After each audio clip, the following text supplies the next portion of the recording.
আসসালামু আলাইকুম। কেমন আছেন বন্ধুরা? আজকে বহুদিন পর বের হলাম একটু ঘুরতে। আ সৌদি আরবে মূলত জ্যাম হয় না, জ্যাম পড়ে না। তো আমি যেখানটায় দাঁড়িয়ে আছি, একটা সিগন্যাল পড়ছে। এদেশে তো সবকিছু সিগন্যালের মাধ্যমেই কন্ট্রোল করে। তো যাই হোক, আপনারা কেমন আছেন? কে কোথায় থেকে আমার ভিডিও দেখছেন শেয়ার করবেন এবং পাশে আছেন ভালোবাসা দিয়ে।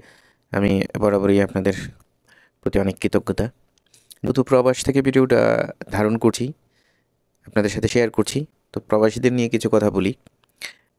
আমার ভিডিওটি যারা দেশ থেকে দেখেন, যাদের স্বজন আত্মীয়-স্বজন ভাই-ব্রার দেশের বাইরে আছে, আপনাদেরকে বলবো তাদের প্রতি একটু, তারা যখন দেশে যায়, হ্যাঁ?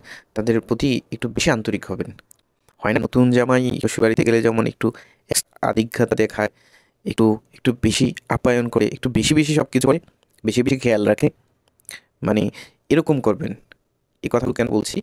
প্রবাসী, ওই যে আমরা মধ্যবিত্ত, নিম্ন মধ্যবিত্ত, উচ্চবিত্ত আমরা যেরকম নির্ণয় করি, ঠিক প্রবাসীদের মধ্যেও কিন্তু এরকম আছে।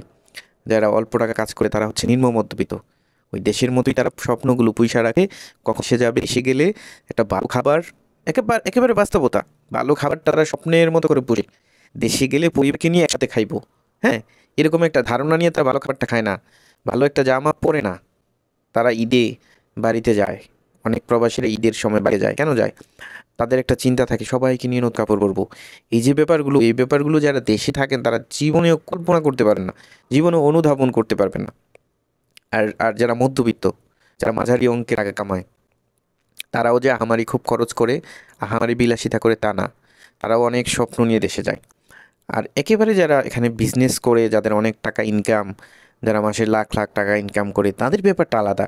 তারা এখানে বিলাসীভাবে জীবন যাপন করছে। তাদের যেই চাওয়া পাওয়া সবগুলো তারা সাথেই পূরণ করতে পারতেছে। এবং যারা প্রবাসী স্যালারিতে কাজ করে, ইনকাম কম, ওই তারা যে কি ত্যাগ তিতিক্ষা দেয় দেশের মানুষের জন্য, এটা দেশের মানুষে কখনোই বুঝবে না দেশের বাইরে না আসলে। তো আমি এই কথাগুলো কেন বললাম? এত কষ্টের পর 2 বছর, 3 বছর, 4 বছর, 5 বছর পর একজন প্রবাসী 3 মাস, 4 মাস, 6 মাসের জন্য দেশে যায়।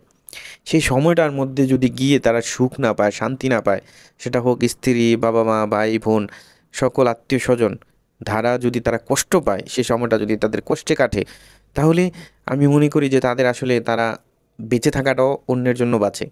তো সেই মুহূর্তে তারা বাঁচার স্বপ্নটা হারিয়ে ফেলে। তো আমার এই কথাগুলো আসলে যাদের আত্মীয়স্বজন দেশের বাইরে থাকে, আপনার ভাই এবং কারো হাসব্যান্ড, যেটাই হোক, দেশে গেলে তাদের প্রতি একটু বেশি আন্তরিক হবেন, একটু বেশি আপ্যায়ন করবেন, তাদের প্রতি একটু বেশি খেয়াল রাখবেন। তারা কোনটা খাইতে চায়, তারা কোনটা পড়তে চায়, তারা কোন কথাটা বললে হাসি খুশি থাকে। এই ব্যাপারগুলো প্লিজ খেয়াল রাখবেন। তো আজকের মতো এখনই শেষ করছি। আবার নতুন কোনো ভিডিও নিয়ে, নতুন কোনো টপিক নিয়ে আপনাদের সামনে হাজির হব।